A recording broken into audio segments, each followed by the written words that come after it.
तो संडे की special class में एक बार फिर से आप सभी का बहुत बहुत स्वागत है। उम्मीद है कि सब लोग अच्छे होंगे। तो चलिए आज की क्लास स्टार्ट करते हैं। जितने हो सकेंगे उतने प्रश्न हम लोग करेंगे, ठीक, और फिर बाद में देखा जाएगा। तो चलिए शुरू करते हैं आज की क्लास।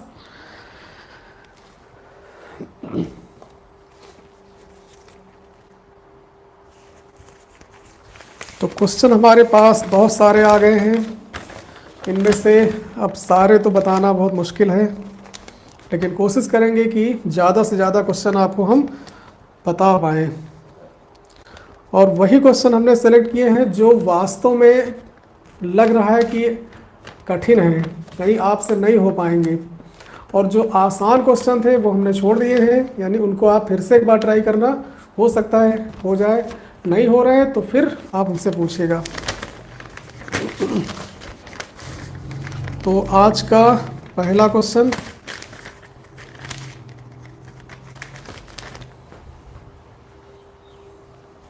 देखिए पहला क्वेश्चन है, हम नाम नहीं लेंगे किसने पूछा है, आप खुद समझ जाइएगा कि ये प्रश्न किसका है, ठीक। तो नाम नहीं लेंगे हम किसी का, क्वेश्चन सिर्फ लिख देंगे जिससे आप लोग नोट कर लें। पहला क्वेश्चन है आज का,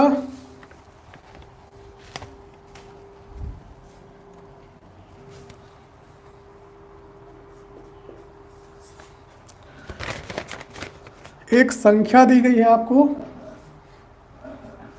7 गुणे 13 गुणे 11 प्लस 11। इसको दिखाना है एक भाज्य संख्या है।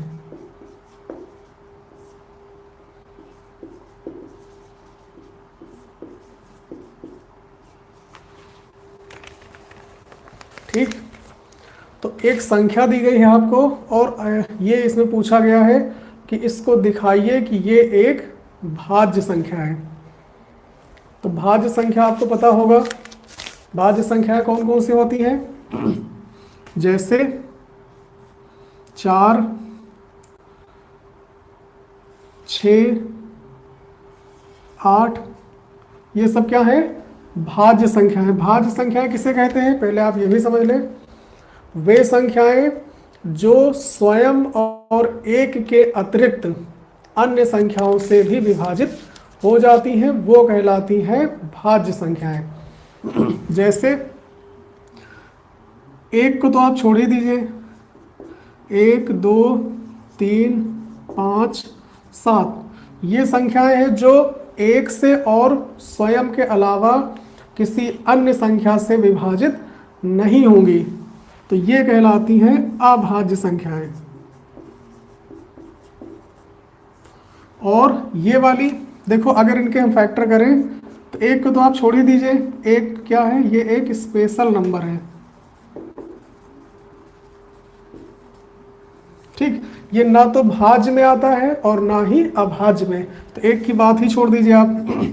2 के अगर हम फैक्टर करेंगे तो 2 गुणे 1, 3 के अगर करेंगे तो 3 गुणे 1, 5 के करेंगे 5 गुणे 1, 7 के करेंगे तो 7 गुणे 1। इसका मतलब ये हुआ कि ये संख्याएं वो हैं जिनमें फैक्टर सिर्फ या तो वही संख्या आएगी और या तो 1 आएगा, तो इनको हम कहते हैं कि ये अभाज्य संख्याएं हैं। इनके अगर हम फैक्टर करें तो इसमें 1 भी आएगा, 2 भी आएगा, 2 भी आएगा, 2 दूनी 4। 6 के अगर करेंगे तो 1 भी आएगा, 2 और 3 भी आएगा। 8 के करेंगे तो 1, 2 गुणे 2 गुणे 2। क्या बात समझ में आई? तो वे संख्याएं जिन्हें, या फिर ये कह सकते हो जिन्हें हम अभाज्य गुणनखंडों के गुणनफल के रूप में व्यक्त कर सकते हैं, वो कहलाती हैं भाज्य संख्याएं। थोड़ा समझ भी लीजिए, क्वेश्चन के साथ साथ हम आपको समझाने की भी कोशिश करेंगे जिससे और आने वाले क्वेश्चन आपके हो जाएं। तो जो संख्याएं अभाज्य गुणन, देखो अभाज्य संख्या ये है, इनके फैक्टर में अगर वो हो जाए, यानी उनके अभाज्य गुणनखंड हो रहे हो, तो वो संख्या कहलाती है भाज्य। या फिर ये कह सकते हो कि जो संख्या एक और स्वयं के अतिरिक्त अन्य संख्या से भी विभाजित हो जाए वो कहलाती है भाज्य संख्या। ठीक, तो यहाँ पर देखो जितनी भी भाज्य संख्या है उनको हम अभाज्य गुणनखंडों के गुणनफल के रूप में व्यक्त कर सकते हैं, लेकिन इनको नहीं कर सकते, क्योंकि एक तो ना तो भाज्य है और ना ही अभाज्य है। अब आते हैं अपने क्वेश्चन पर। हमें दिखाना है कि ये संख्या भाज्य है, तो हमें इस रूप में इसे दिखाना पड़ेगा कि ये अभाज्य गुणनखंडों के गुणनफल के रूप में इसे हम व्यक्त कर सकते हैं। कैसे? तो संख्या हमारी है 7 गुणे 13 गुणे 11 और प्लस 11। ठीक, अब देखो 11 संख्या, देखो एक पद ये वाला हो गया और एक पद ये, इसमें 2 पद है, दोनों आपस में जुड़े हुए हैं। इनमें से अगर आप ध्यान से देखें तो 11 दोनों में कॉमन नहीं दिख रहा है। 11 ऐसी संख्या है जो दोनों में है, तुम 11 को बाहर ले ले कॉमन। ठीक, तो यहां से 11 निकल जाएगा तो बचेगा 7 गुणे 13 और प्लस यहां से 11 अगर हम बाहर निकालेंगे तो बचेगा 1। इस संख्या को थोड़ा सा हम सरल कर रहे हैं, फिर देखते हैं कि ये भाज्य है कि नहीं। 13 का गुणा 7 से, 13 सते 91 प्लस 1, ये हो गया 11 गुणे 91 और 1 92। इसका मतलब अगर हम इसका गुणा कराएं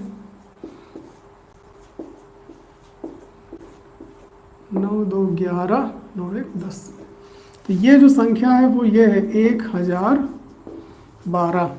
ठीक, अब इसको ध्यान से आप देखो, इसके फैक्टर कौन कौन से हैं? 11 भी है और 92 भी है। इसका मतलब ये जो संख्या है वो अभाज्य गुणनखंडों के गुणनफल के रूप में है। इसका मतलब ये संख्या 11 से भी विभाजित होगी और 92 से भी विभाजित होगी।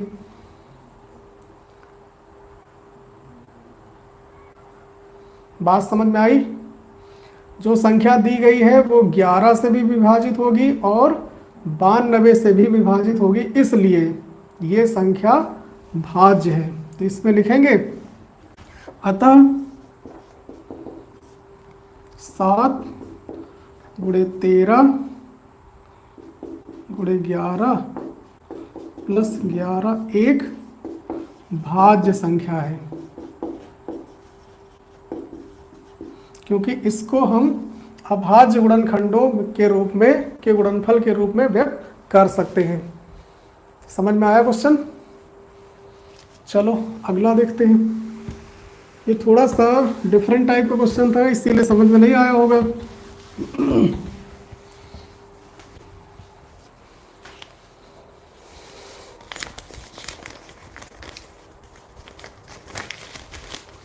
दूसरा क्वेश्चन है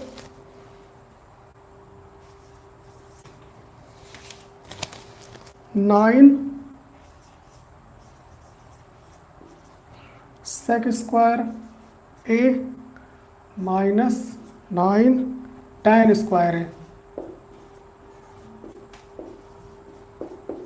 का मान ज्ञात कीजिए।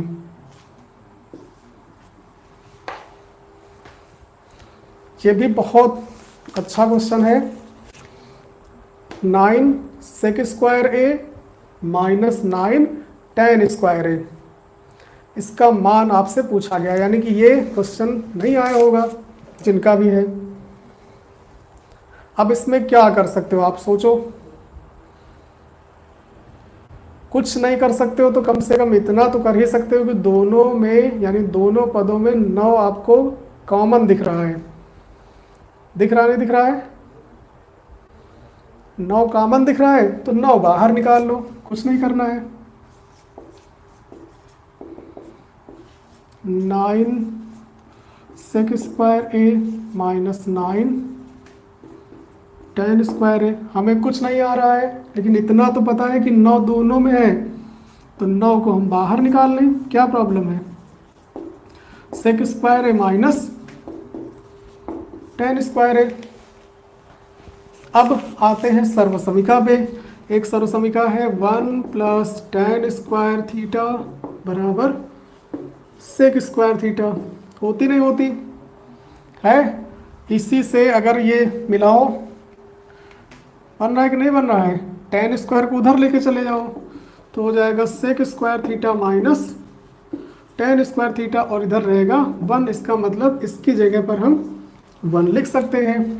तो यहाँ भी तो वही लिखा हुआ है, थीटा की जगह पर a लिखा है बस।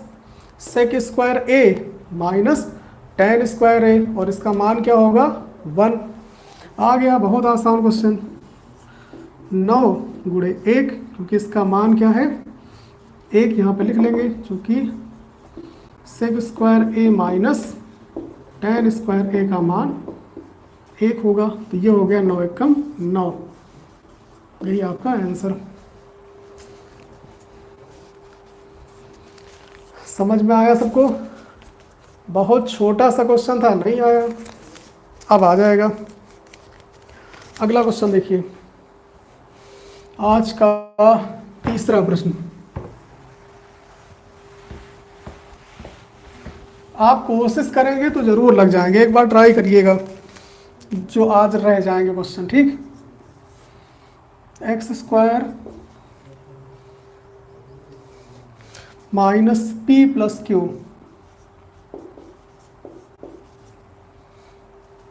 Into x plus P Q बराबर 0 गुणनखंड विधि से हल करना है।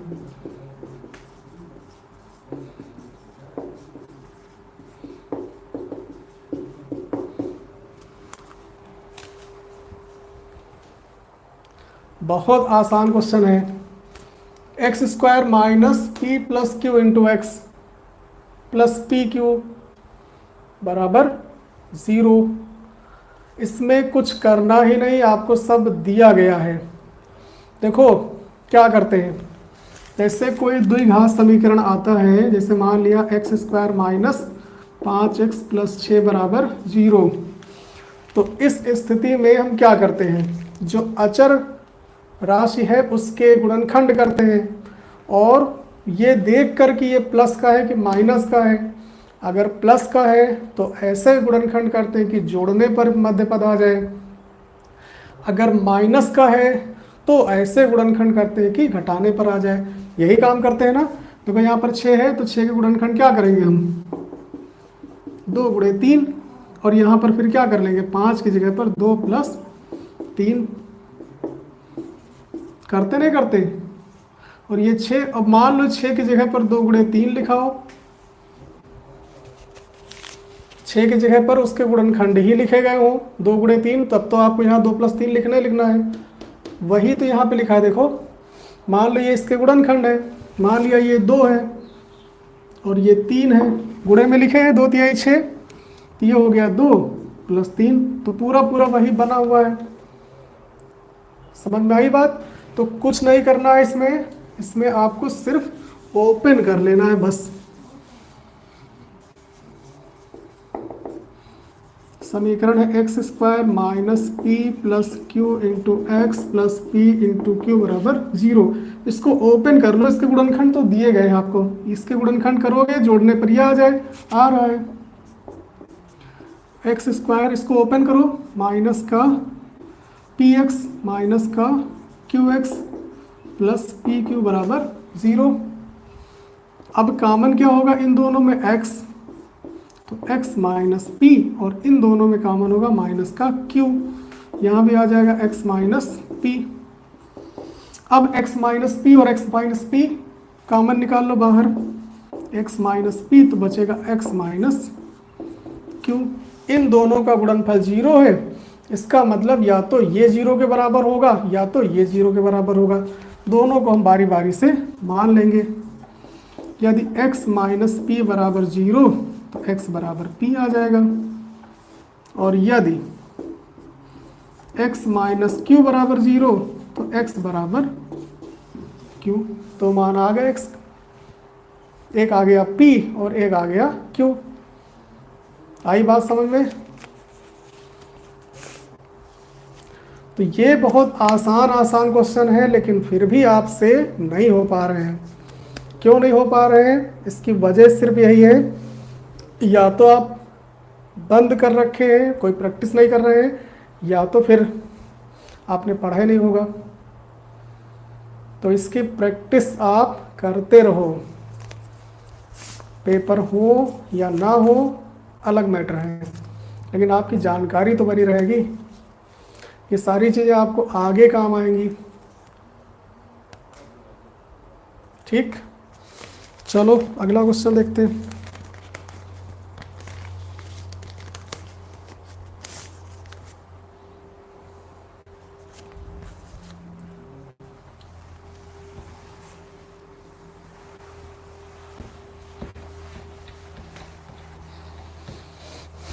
अगला क्वेश्चन है, यदि 3 बिंदु दिए गए हैं, क्वेश्चन हम लिखे दे रहे हैं।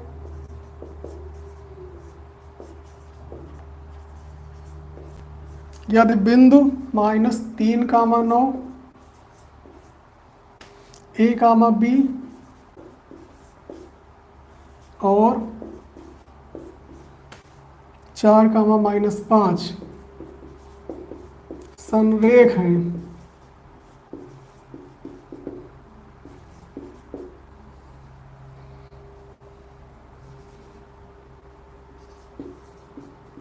तथा यदि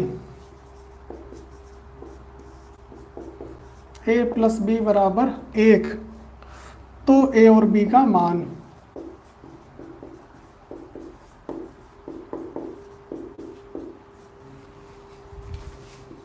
ये थोड़ा सा अलग है क्वेश्चन।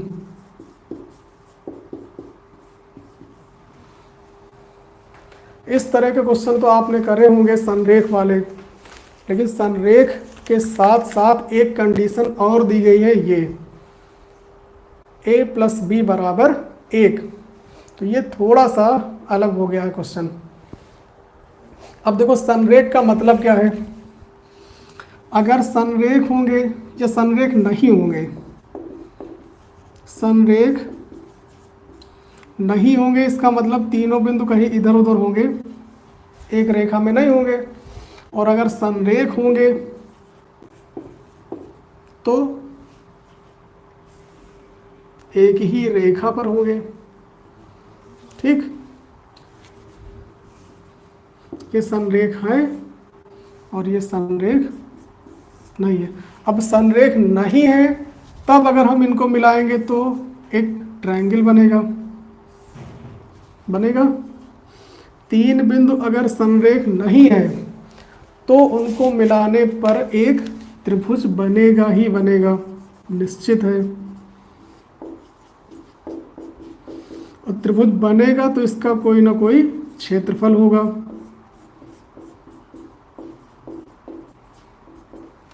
कुछ ना कुछ तो आएगा। और अगर 3 बिंदु संरेख हैं, संरेख का मतलब एक ही रेखा पर स्थित है, तो उनसे सिर्फ और सिर्फ एक रेखा बनेगी, त्रिभुज बनेगा ही नहीं। त्रिभुज नहीं बनेगा, और नहीं बनेगा तो क्षेत्रफल क्या होगा? 0 होगा। ये बात आपको समझनी है कि जहां भी 3 बिंदु संरेख दिए गए हों, इसका मतलब है कि वो तीनों बिंदु एक ही रेखा पर स्थित है, उनसे त्रिभुज नहीं बनेगा। और त्रिभुज नहीं बनेगा तो त्रिभुज का क्षेत्रफल क्या होगा? 0 होगा। बात समझ में आ गई? तो कहीं भी आपको संरेख दिखाना हो तो आप क्षेत्रफल निकाल लो, क्षेत्रफल आ जाएगा 0, तो तीनों बिंदु संरेख हो जाएंगे। और अगर संरेख दिए गए हों तो अगर संरेख दिए गए हों तो उनका क्षेत्रफल 0 आप कर सकते हो। तो अब देखो, पहला काम तो हम ये करेंगे कि ये तीनों बिंदु संरेख है, इसका मतलब क्षेत्रफल 0 करेंगे हम। ठीक, और दूसरी जो कंडीशन दी गई है a + b बराबर 1, इसको और उससे जो समीकरण मिलेगी उन दोनों को हल करेंगे, तब ए और बी का मान आ जाएगा। सबसे पहला काम करेंगे, ये संरेख दिए गए हैं इनको पहले हल करें। बिंदु -3, 9 ए, बी तथा 4, -5 क्या है? संरेख है। संरेख है तो क्या होगा? इसलिए इनसे निर्मित, इसलिए त्रिभुज का क्षेत्रफल क्या होगा? 0 होगा। और त्रिभुज के क्षेत्रफल का फार्मूला क्या है? 1/2 x1 y2 - y3 plus x2 y3 - y1 plus x3 y1 - y2। ये होता है त्रिभुज के क्षेत्रफल का सूत्र, यानी कि फार्मूला। अब हमने यहाँ पर रख लिया तो ये भी 0 के बराबर होगा।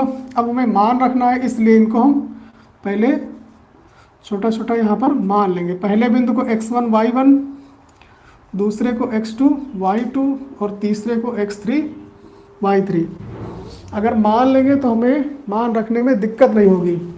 पहले बिंदु को x1 y1, दूसरे को x2 y2 और तीसरे को x3 y3। अब यहाँ मान रखेंगे तो ये हो जाएगा 1/2। x1 का मान कितना? -3, y2 का मान b, -y3 का -5 तो हो गया +5, x2 कितना है? a, y3 -5, y1 9 plus x3 4, y1 9, y2 b। ठीक, तो सरल करेंगे थोड़ा सा।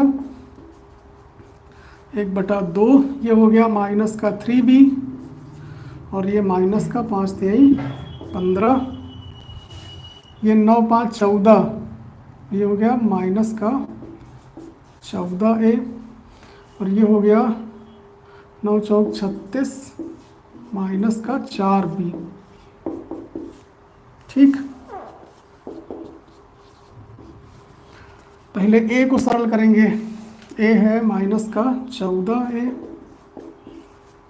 और b है 3 और 4 7 -7b।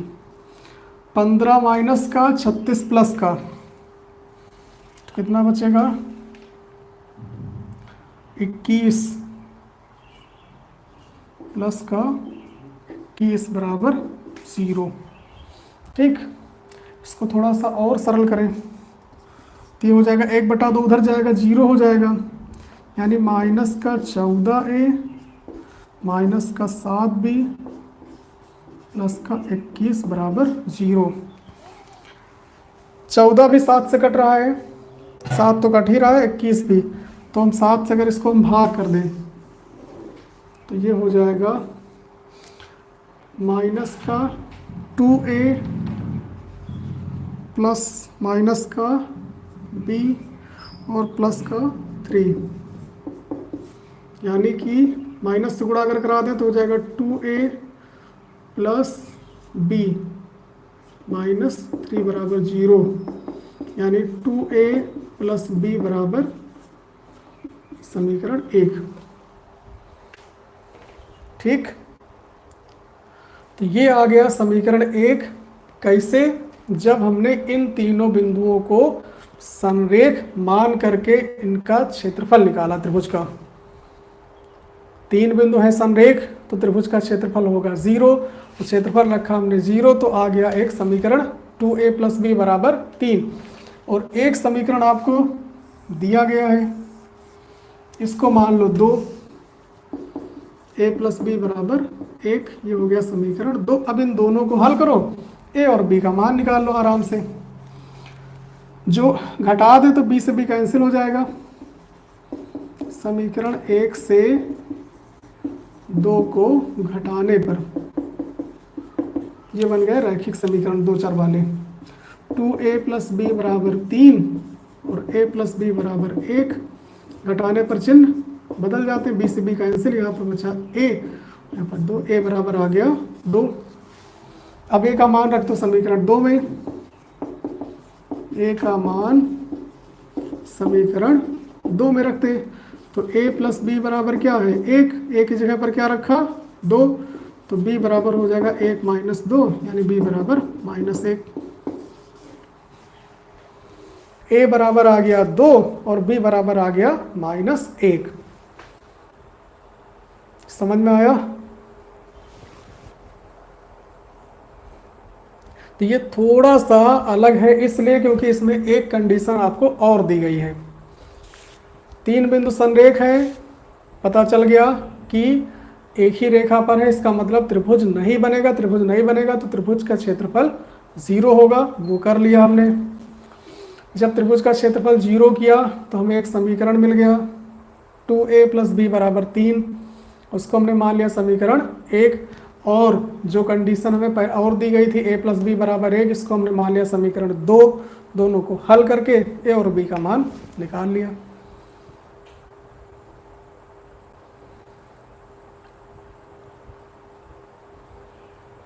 समझे?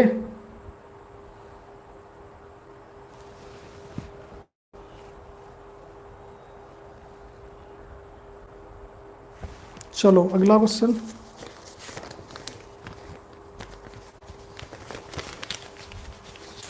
एक छिन्नक का क्वेश्चन पूछा है एक भाई साहब ने।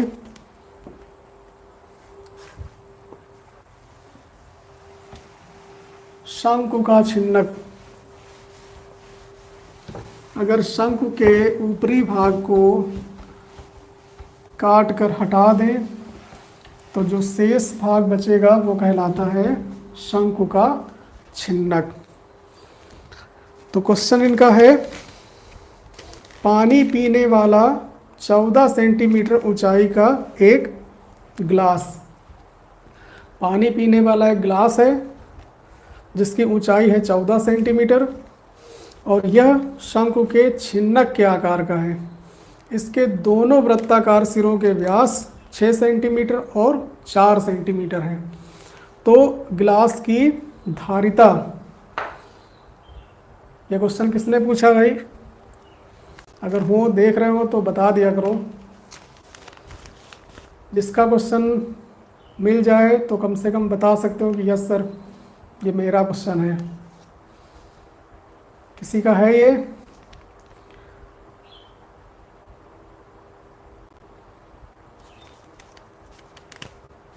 चलो अगर समझ में आए तो बता देना। ग्लास कुछ इस तरह से है,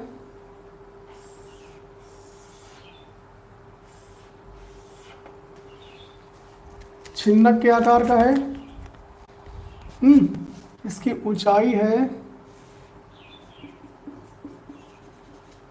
14 सेंटीमीटर और इनके जो सिरे हैं उनके व्यास हैं, छोटा वाला व्यास 4 सेंटीमीटर का है, बड़ा वाला व्यास 6 सेंटीमीटर का। ठीक, तो इसकी धारिता आपको ज्ञात करनी है, यानी कि आयतन आपको निकालना है। तो क्वेश्चन लिखने का कोई मतलब नहीं है, इसी फिगर में आपको समझ में आ गया होगा कि एक ग्लास है जो शंकु के छिन्नक के आकार का है, ऊंचाई 14 सेंटीमीटर है और दोनों जो वृत्ताकार सिरे हैं उनके व्यास 4 सेंटीमीटर और 6 सेंटीमीटर। क्वेश्चन समझ में आ गया, लिखने की ज़रूरत तो है नहीं। तो हमें क्या निकालना है? इसका आयतन, यानी कि इसकी धारिता क्या है। तो सबसे पहले हम R निकाल लें। देखो पहले वाला जो व्यास है वो है ये क्वेश्चन नंबर 5। बड़ा वाला सिरा उसका व्यास है मान लो D1। D1 है 6 सेंटीमीटर, तो R1 क्या हो जाएगा 6/2, यानी कि R1 बराबर 3 सेंटीमीटर। नीचे वाला व्यास D2 4 सेंटीमीटर, तो नीचे वाली त्रिज्या R2 ये इसका आधा 4/2, R2 बराबर हो गया 2 सेंटीमीटर। ऊंचाई यानी कि h 14 सेंटीमीटर। निकालना क्या है, धारिता यानी कि V। अब फार्मूला आपको पता होना चाहिए, 1/3 पाई h R1 square plus R2 square plus R1 R2। ये होता है शंकु के छिन्नक के आयतन का फार्मूला। 1/3 पाई h into R1 square plus R2 square plus R1 R2। ठीक, अब यहाँ पे हम मान रखेंगे, 1/3 पाई का मान 22/7, h का मान 14 और R1 कितना है 3, ये 3 का स्क्वायर, R2 2 का स्क्वायर, R1 R2 यानी 3 गुणे 2, 7 दूनी 14, ये हो गया 22 दूनी 44/3 और अंदर हो गया 3 त्रिका 9 और 2 का स्क्वायर 4 और 3 दूनी 6, ये हो गया 44/3, 9 4 13, 13 6 19। तो V बराबर आ गया 44 गुणे 19/3। इसका गुणा करा दो, 4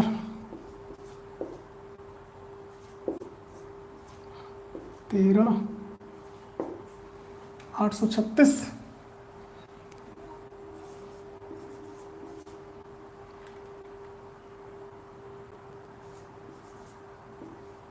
इतना आएगा,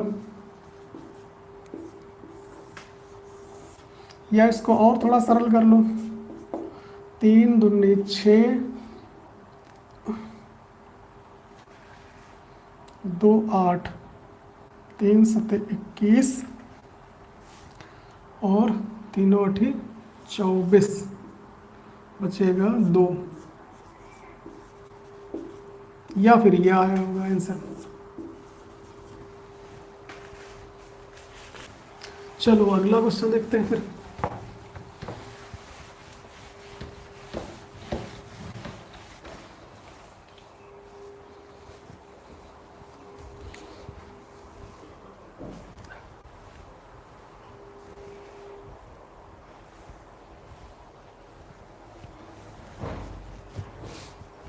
थैंक यू। देखो एक क्वेश्चन और किसी ने पूछा है, जिनका भी हो वो समझ जाएंगे। एक किसान 100 वर्ग मीटर आयताकार क्षेत्र में सब्जी की क्यारी बनाना चाहता है। एक किसान 100 वर्ग मीटर आयताकार क्षेत्र में, यानी कि जिस आयताकार क्षेत्र में वो क्यारी बनाना चाहता है उसका क्षेत्रफल 100 वर्ग मीटर है और उसके पास 30 मीटर लंबा कांटेदार तार है और वो क्यारी के 3 ओर उस तार को लगाएगा और चौथी ओर वो अपनी दीवार को घेर लेगा। ठीक, तो क्यारी की लंबाई और चौड़ाई ज्ञात करिए। देखो एक आयताकार क्यारी है, इसको समझने की कोशिश करो भाई। आयताकार, इसका मतलब इसमें लंबाई और चौड़ाई 2 होंगी, ये लंबाई और ये चौड़ाई। इसका जो क्षेत्रफल है वो 100 वर्ग मीटर है।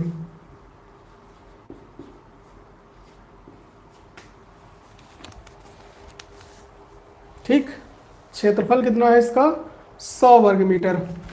30 मीटर तार उसके पास है जो वो इसके 3 ओर लगाएगा। ठीक, और एक साइड में, एक तरफ उसके घर की दीवार रहेगी, मान लो ये दीवार है उसके घर की,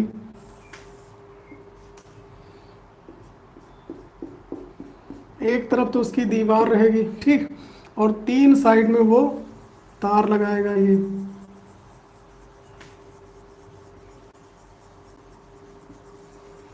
ये तार है।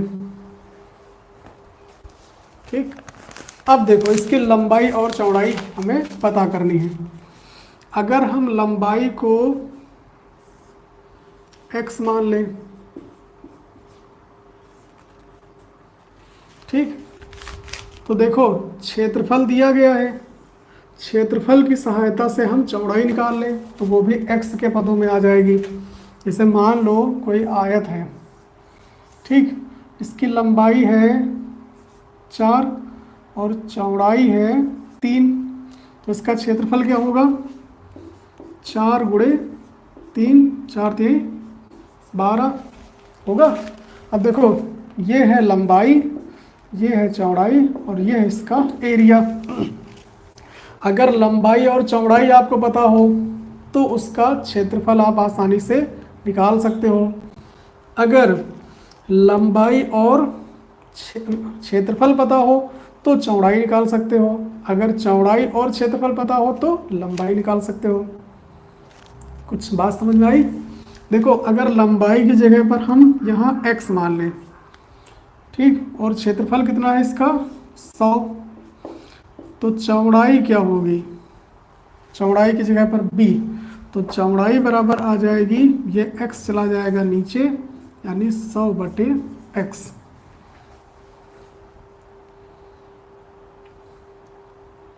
अगर लंबाई को हम x मान लें तो चौड़ाई क्या हो जाएगी? क्षेत्रफल बटे लंबाई, और लंबाई यानी कि x के पदों में ही चौड़ाई भी आ जाएगी। इतनी बात समझ में आई?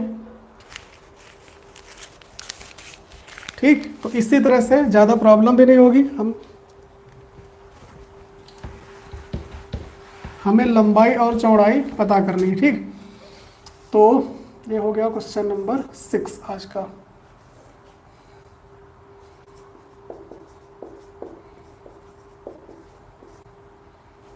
आयताकार क्यारी का क्षेत्रफल दिया गया है,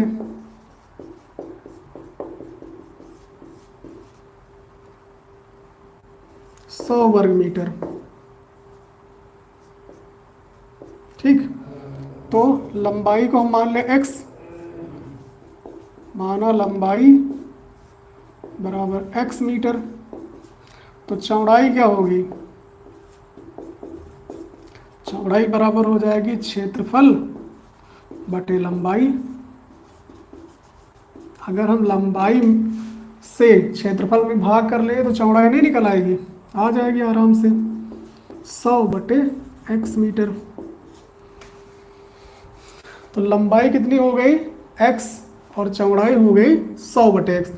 ये हो गई इसकी चौड़ाई 100/x मीटर।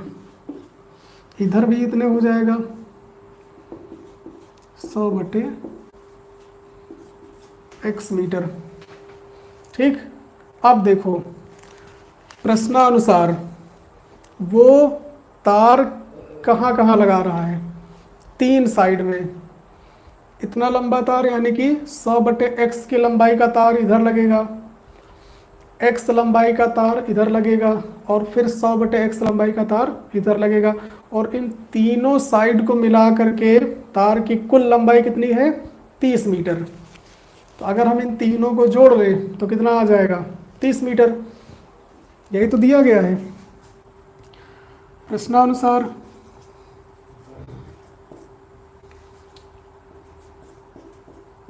तीन और घेरना है ना, कितना लिखा है?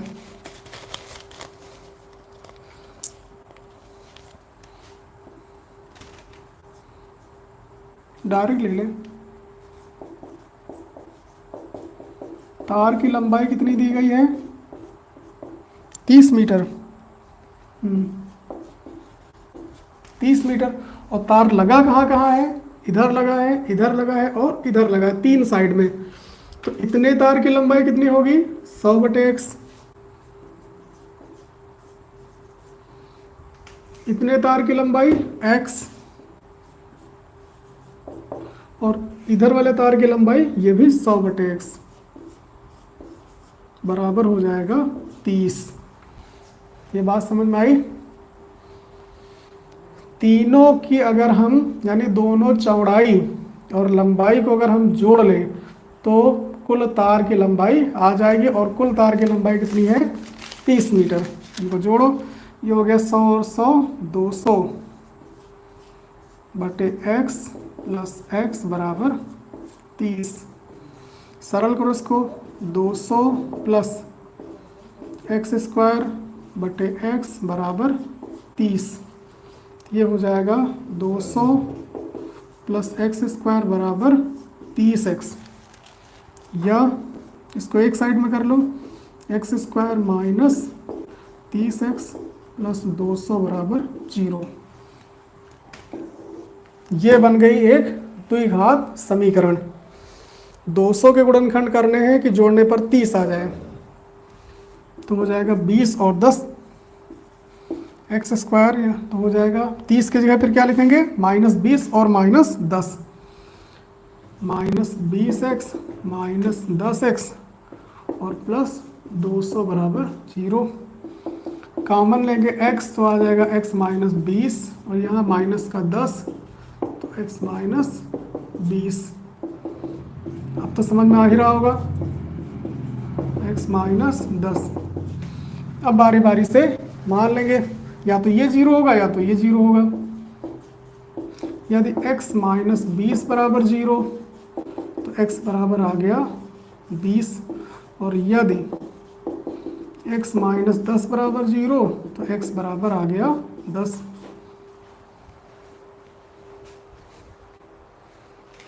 अब अगर हम लंबाई को 20 मानेंगे तो चौड़ाई क्या आएगी? यदि लंबाई बराबर 20 वाला अगर लेके चल रहे हैं, लंबाई बराबर 20 मीटर, तो चौड़ाई बराबर क्या होगी? 100 बटे x, यानी कि 100 बटे 20 बराबर 5 मीटर। और यदि लंबाई 10 मीटर माने हम,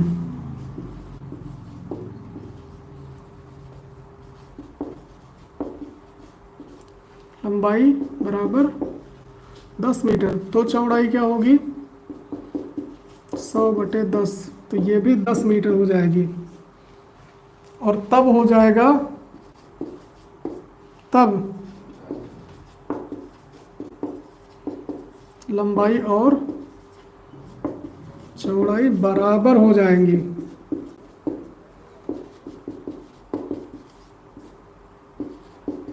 इस स्थिति में क्यारी क्या हो जाएगी? इधर नहीं दिख रहा है।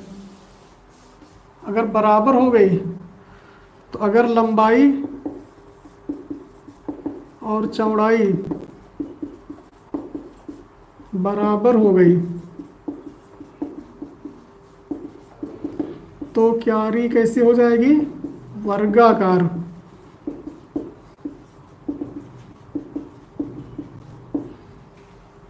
ठीक, जबकि क्यारी है क्या? आयताकार है, इसलिए हम ये वाला मान नहीं मानेंगे, ये वाला मान लेंगे। तो लंबाई होगी 20 मीटर और चौड़ाई होगी 5 मीटर। जो कि दिया गया है कि जो क्यारी है वो आयताकार है, और अगर आंसर हम 10 और 10 वाला मान ले तो फिर क्यारी कैसे हो जाएगी? वर्गाकार हो जाएगी। तब हमारा क्वेश्चन ही गलत हो जाएगा। ठीक, समझ में आया?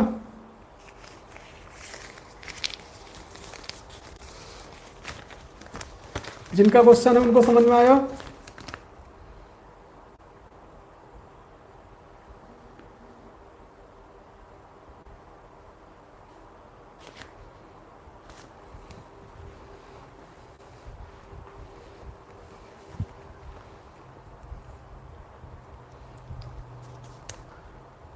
जिन्होंने पूछा है उनको समझ में आ गया? बताओ भाई।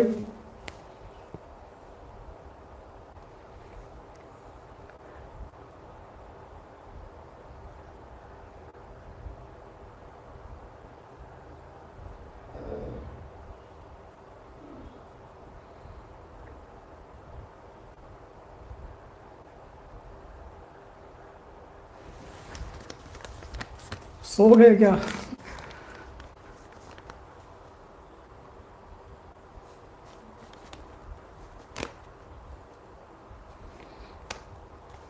चलो एक और क्वेश्चन देखते हैं, अगला आया होगा समझ में।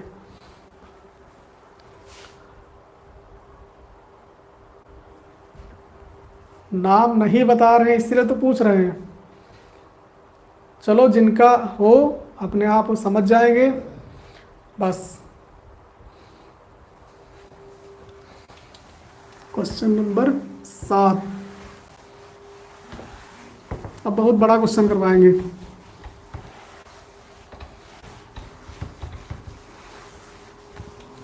ठीक, बहुत बड़ा क्वेश्चन होने वाला है, ध्यान से देखिएगा।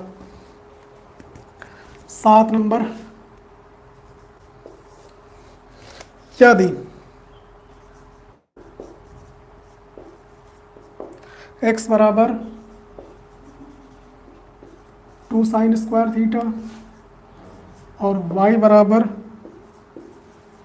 2 कॉस स्क्वायर थीटा प्लस 1, तो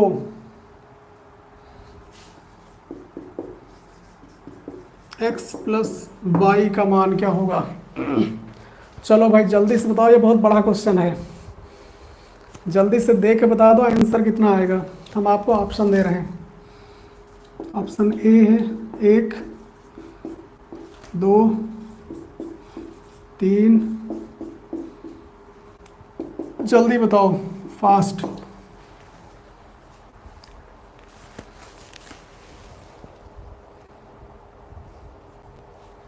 यदि x बराबर 2 साइन स्क्वायर थीटा और y बराबर 2 कॉस स्क्वायर थीटा प्लस 1, तो x प्लस वाई का मान क्या होगा? देख के बता दो भाई, इतना छोटा सा क्वेश्चन है, मैं इसे मजाक में कहा था कि बड़ा करवाएंगे।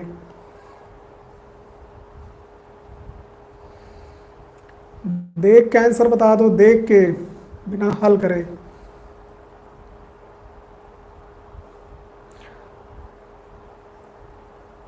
देखा, सबसे पहले कौन बताएगा?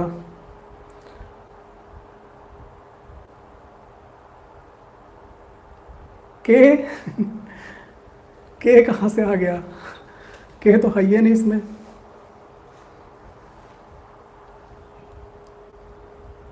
तीन हो सकता है, 3 3 3 3, सबका 3 आ रहा है, इसका मतलब 3 होगा, जाहिर सी बात है। और बस, चलो देखते हैं, बहुत आसान, 3 ही होगा। Very good. x बराबर, सॉल्व कर लें, छोटा सा है। x बराबर 2 साइन स्क्वायर थीटा, y बराबर 2 कॉस स्क्वायर थीटा प्लस 1, इसलिए x प्लस वाई बराबर, जोड़ देंगे दोनों को, 2 sine square theta plus 2 cos square theta plus 1। कुछ नहीं दिख रहा है तो कॉमन दिख रहा है, हमें कॉमन ले लेंगे। Sine square theta plus cos square theta plus 1, और ये हो गया 1, 2 इंटू 1 प्लस 1।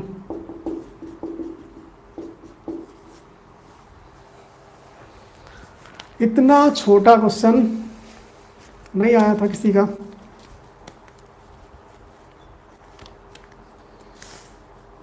अब रियल में बड़ा करवा दें क्या?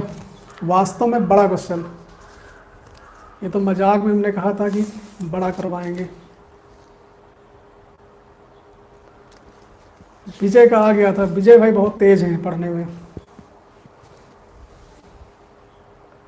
वेल डन विजय। चलो नेक्स्ट क्वेश्चन करते हैं। एक संरेख का और किसी ने पूछा है, भेजा था, आज ही भेजा है फोटो। चलो ये भी करा दें, कम से कम 10 क्वेश्चन तो हो ही जाए आज। ये आज ही किसी ने भेजा है कि यदि बिंदु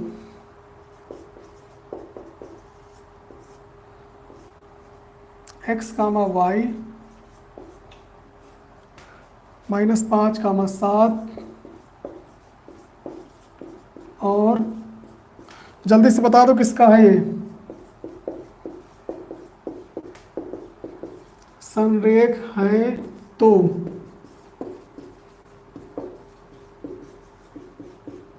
सिद्ध कीजिए कि 2x + y + 3 = 0। किसका क्वेश्चन है भाई, बता दो जल्दी से।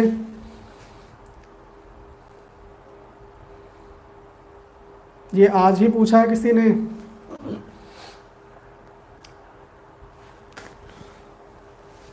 जल्दी से बताओ, हम कर रहे हैं। ठीक, तो ये भी उसी तरह होगा जैसे कि अभी पहले आपने किया था। 3 बिंदु संरेख है। संरेख होने का मतलब एक ही रेखा पर स्थित है, और एक ही रेखा पर स्थित होने का मतलब है उनसे अगर उनको मिलाएंगे तो वो सरल रेखा बनाएंगे, मतलब त्रिभुज नहीं बनेगा। और त्रिभुज नहीं बनेगा तो त्रिभुज का क्षेत्रफल 0 होगा। ठीक, तो दिया है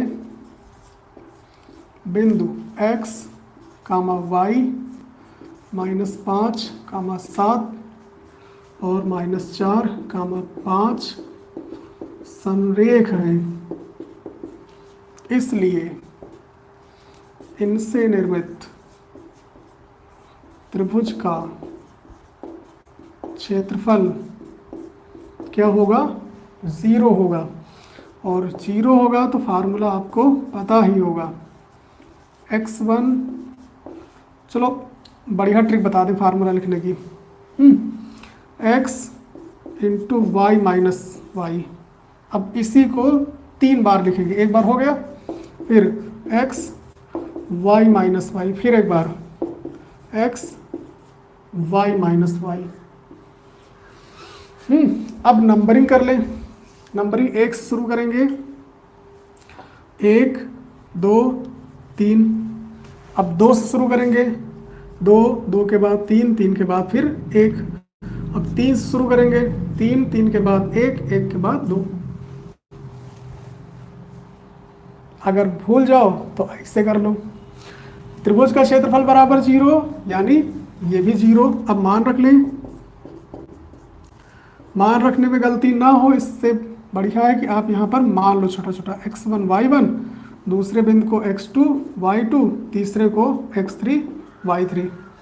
अब मान रखने में आसानी रहेगी, गलत भी नहीं होगा। x1 x, y2 7, y3 5, x2 -5, y3 5, y1 y, x3 -4, y1 y, y2। ठीक, कोई दिक्कत? कोई दिक्कत नहीं। ये हो गया 7x, और घटा दो 2x बचेगा। 7 में से 5 गया 2, और 2 का गुणा x से 2x।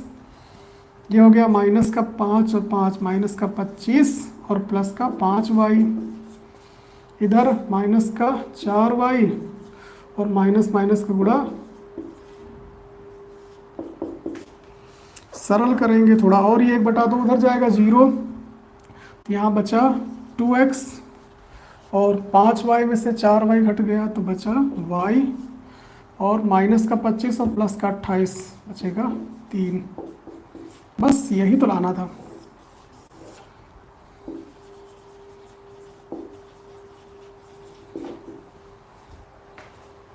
तो ये भी एक बहुत ही आसान क्वेश्चन था। तो इस तरह से क्वेश्चन कितने हो गए, 8। तो और कर लें, 10 हो जाए कम से कम।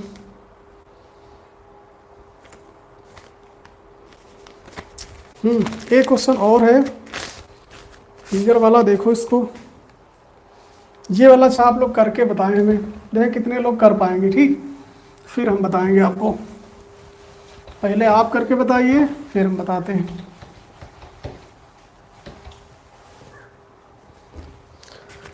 Question number 9।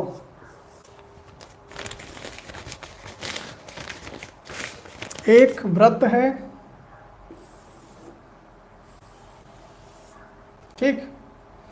और एक वृत्त की स्पर्श रेखा है और एक वृत्त की छेदक रेखा है। यह है बिंदु P, यह है बिंदु B, यह है बिंदु A और यह है बिंदु C। ठीक। AB का मान है 10 सेंटीमीटर यहाँ से यहाँ तक, और PB का मान है यानी यहाँ से यहाँ तक 8 सेंटीमीटर। तो आपको PC का मान बताना है। PB बराबर 8 सेंटीमीटर, AB बराबर 10 सेंटीमीटर, तो PC बराबर क्या होगा? जल्दी से करके बताओ, देखो कितने लोग कर पाएंगे।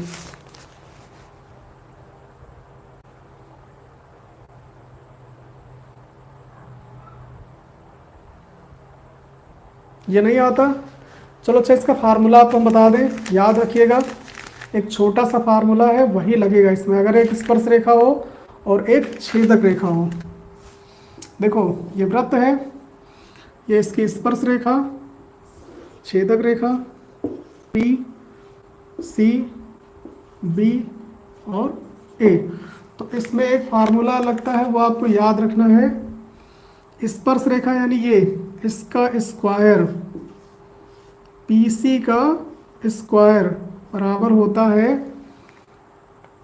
AP और BP के गुणनफल के। यानी यहाँ से यहाँ तक की लंबाई AP और यहाँ से यहाँ तक की लंबाई यानी BP के गुणनफल के बराबर।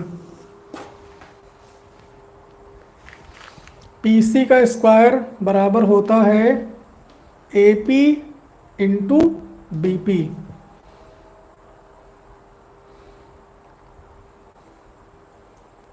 समझ गए? अब देखो यहाँ पर यही फार्मूला लगा देंगे हम। सबसे पहले हम AP निकाल लें। AP बराबर क्या होगा? AB प्लस BP यानी कि 10 और 8।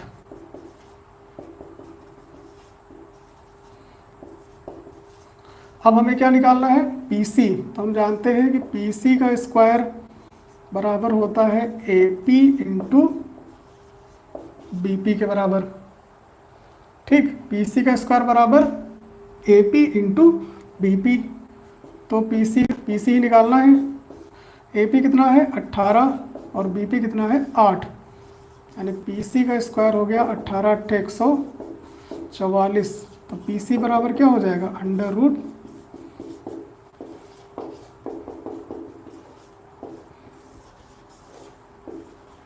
12 सेंटीमीटर आएंगे। तो इसको याद रखिएगा, PC का स्क्वायर बराबर होता है AP इंटू BP। एक क्वेश्चन और कर ले, बस आज की क्लास यहीं पे समाप्त हो जाएगी। 10 क्वेश्चन कम से कम हो जाए आज।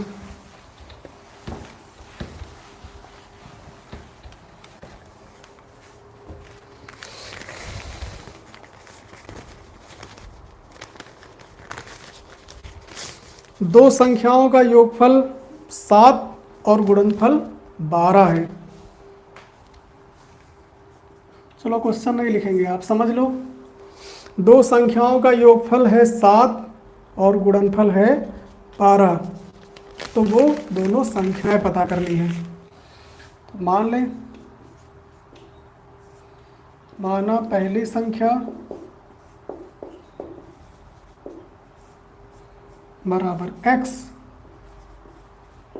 और दूसरी संख्या बराबर y। प्रश्नानुसार इनका योगफल कितना है और गुणनफल? योगफल है 7 यानी x प्लस y बराबर 7, समीकरण 1। और x इंटू वाई यानी xy, बराबर है 12 समीकरण 2। इन्हीं दोनों समीकरणों को हल करके x और y का मान निकाल लेना है। बहुत आसान है। समीकरण 2 से निकाल लें या किससे भी निकाल लो, 1 से निकाल लो, 1 से निकाल लो। समीकरण 1 से तो x प्लस वाई बराबर है 7, तो y का मान निकाल लो 7 माइनस, अब ये हो गया समीकरण 3। अब ये समीकरण 3 से y का मान रख लो कहाँ, 2 में।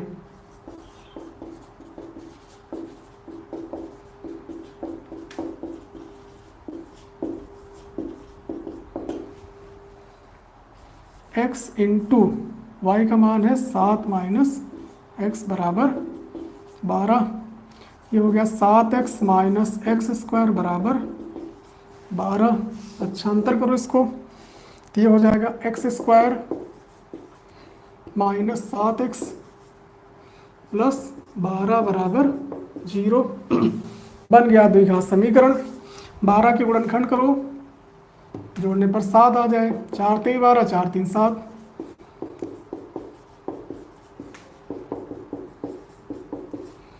तो ये आ गया x माइनस का 3 common, x minus 4, x minus 4 और x माइनस 3 बारी बारी से मार लेंगे दोनों को। यदि x माइनस 4 बराबर 0 तो x बराबर 4, और यदि x माइनस 3 तो x बराबर 3। अब अगर पहली संख्या को हम 4 मानेंगे तो दूसरी आ जाएगी 3, 4 3 7, है ना। और अगर पहली संख्या को हम मानेंगे 4 तो दूसरी आ जाएगी 3। तो दोनों तरह से संख्याएं कौन से आएंगी, 3 और 4। Okay, thank you so much. आपने फिर से हमें उतने ही प्यार से, उतने ही सम्मान से देखा, बर्दाश्त किया, उसके लिए बहुत बहुत थैंक यू। मिलते हैं अगली क्लास में, तब तक के लिए बाय एंड टेक केयर।